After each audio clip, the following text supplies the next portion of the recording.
Doors 2020, through which their banking customer base will pass a 1 billion mark. But as usual, their launch would be delayed until December 2020. Amex and Ray-Ban would announce a Wink-based customer identification technology, and don't leave home without your Ray-Ban.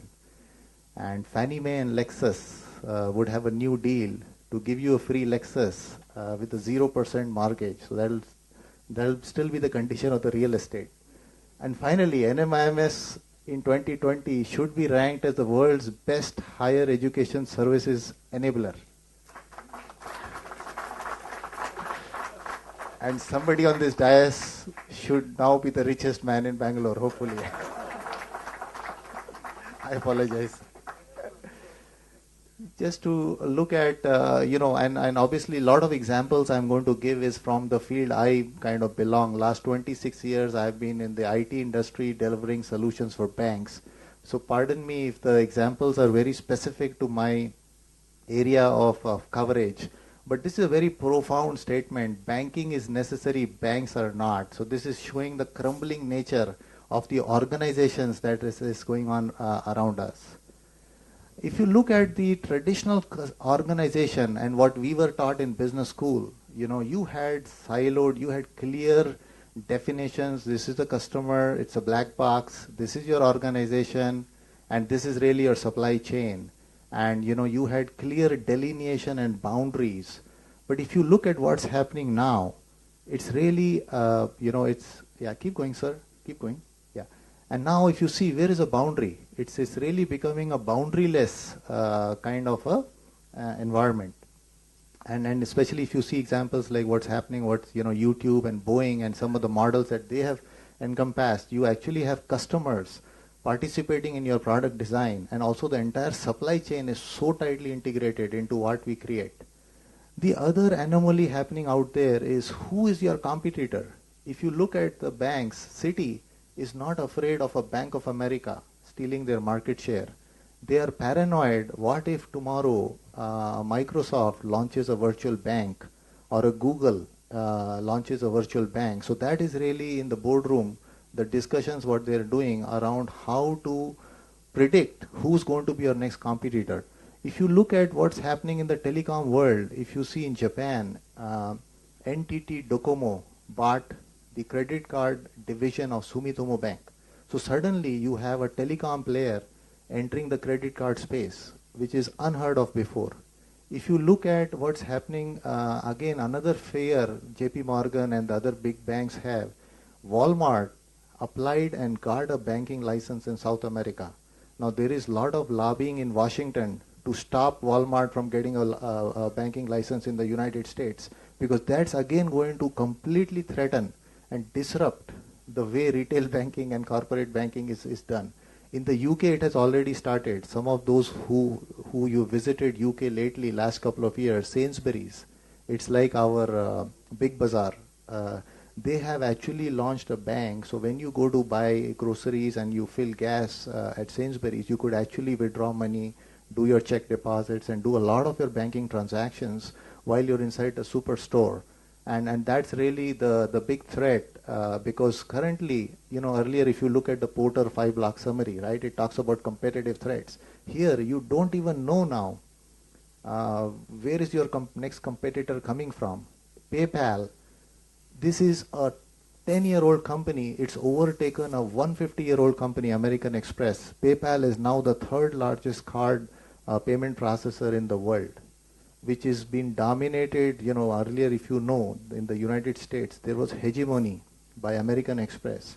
And Amex today has 55 million cards. PayPal has 75 million cards, or other payment accounts. So really there's a huge churn happening out there, and some of the changing space is fairly significant.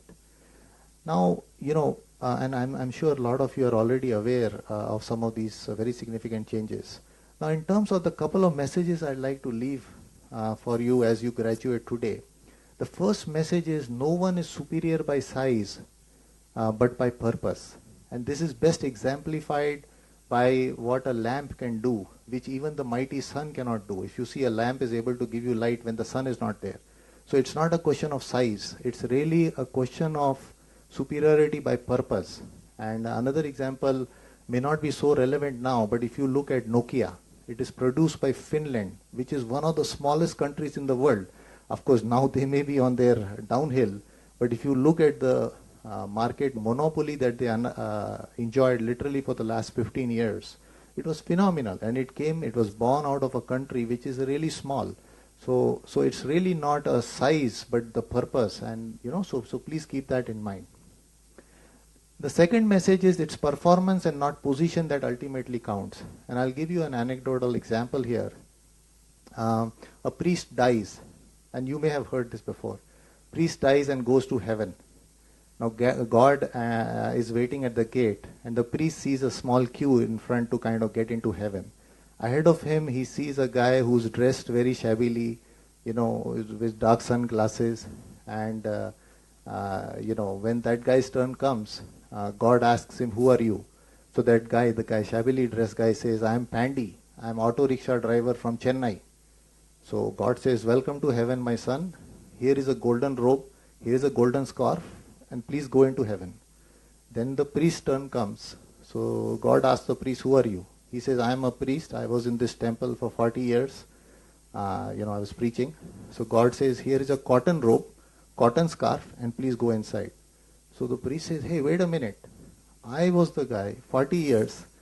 I spread your name. I did all the praying for you, God. How come a foul-mouthed, average-dressed citizen in front of me gets a golden scarf and you're giving me a cotton scarf?" So God says, "Results, my son, results.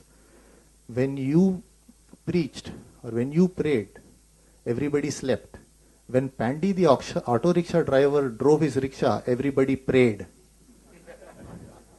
So the results are far superior, and hence he gets a golden scarf, whereas you continue to sort of." So anyway, just to make a point here, but really, and I see this on a daily basis. We have 18,000 people in my company, and intellectually, I believe all of them are equally good. If you see, everybody is either an engineer or an MBA, but it's really, end of the day, it's a performance and not the position that ultimately counts. Even at my position, though I'm president, if I miss 2-3 quarters of delivering the expected results, it will not matter, I'm saying. So that is really the culture out there, and I urge you to keep your eye on the ball and focus on the performance and just not to be complacent with the position. And the third message is really attitude is everything. And again, you may have heard this case, but 2 salesmen were sent to Australia to sell footwear to Aborigines. Aborigines are natives. Now, one of the salesmen calls back head office in Dallas and says, "Hey, boss, there is no opportunity here because, these are all natives and they don't wear footwear." And the other salesman calls and says, "Hey, boss, there's a fantastic opportunity here because nobody wears footwear. And that's a great opportunity." So, 2 exactly opposite views, and the only difference actually is the attitude. So please remember that capability-wise, I think everybody is the same. It's really the differential attitude which is really going to help you get to the top. Again, I don't want to be preaching, but if you ask me, these would be the 4 or 5 things that I have been very successful in my 26 years of the corporate culture. And I'd just like to share these 4 or 5 things with you. And this is probably more relevant at a B2B, not at a probably consumer kind of a space, but when you're going to be selling at a corporates or dealing at a B2B level, I really believe that today, your solution has to be your USP, and you got to be creative in finding solutions. No longer is relationship enough to get you, it may be enough to get you inside the door, but to keep you in and to help you grow the business, I believe these will be very critical.